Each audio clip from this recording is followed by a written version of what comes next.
Back with the new developments on the inflation crisis in America, a rough week on Wall Street following yet another interest rate hike, and now economists are concerned for a global recession.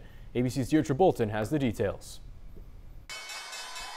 Stocks tumbled Friday, the Dow Jones closing down almost 500 points, finishing below 30,000 for the first time since June 17th and at its lowest level since November 2020.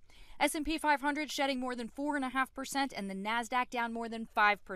Energy markets also taking a big hit. Oil prices fell following a series of interest rate hikes around the world. Many investors and economists are concerned we may be heading for a global recession, which would lower fuel demand.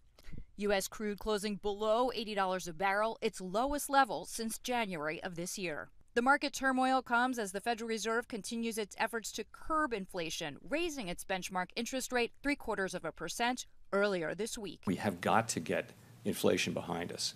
I wish there were a painless way to do that. There isn't. This marks the fifth time this year the central bank has raised rates, making it more expensive to borrow money. The hope is that demand for goods and services will cool and therefore temper inflation.